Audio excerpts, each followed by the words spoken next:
কয়েকটা গুন্ডা তারা ডিম ছুঁড়ে মেরেছে এবং অনেক সাংবাদিকদের সামনেই মেরেছে বই। ও যখন প্রেস কনফারেন্স করছিল, এবং এরা হচ্ছে শুভেন্দু অধিকারীর লোক। এই ভবানীপুর বিধানসভা শুভেন্দু অধিকারীর বিধানসভা, সেই বিধানসভায় বিজেপির গুন্ডাগুলো এইরকমভাবে ডিম ছুঁড়ে মারছে। এবং সেদিন আপনাদের সামনে আমি বলেছিলাম যে সিআইডি যাদের নিয়ে এসছে দুটো সিভিল উইটনেস, সেই সিভিল উইটনেস হচ্ছে বিজেপির উইটনেস এবং তারা বিজেপির লোক।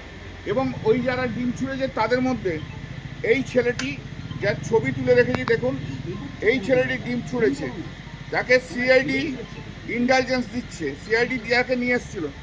এই ছেলেটি, এই যে ছেলেটি, এই ছেলেটি বিজেপির গুন্ডা, শুভেন্দু অধিকারীর লোক, বিজেপির গুন্ডা ডিম ছুঁড়ে মারছে। কিন্তু 20 মিনিট হয়ে গেল, কেউ আসেনি এখানে। আর যত পুলিশ দান করে দিয়ে সব একদম দেখুন, একদম মানে পুতুলের মতো দাঁড়িয়ে আছে, তারা কোনো পদক্ষেপ নেবে না। শুভেন্দু অধিকারী যেভাবে পশ্চিমবাংলার গণতন্ত্রকে নষ্ট করছে, এ ভাবা যায় না। এইভাবে ডিম ছুঁড়ে ছুঁড়ে মানুষকে ভয় দেখানো, ডিম ছুঁড়ে ছুঁড়ে মারা, এরপর তো আমরা হাঁটতে চলতে পারবো না। এই পশ্চিমবাংলার গণতন্ত্র এই জায়গায় এসে পৌঁছে গেল যে মানুষ হাঁটতে পারবে না।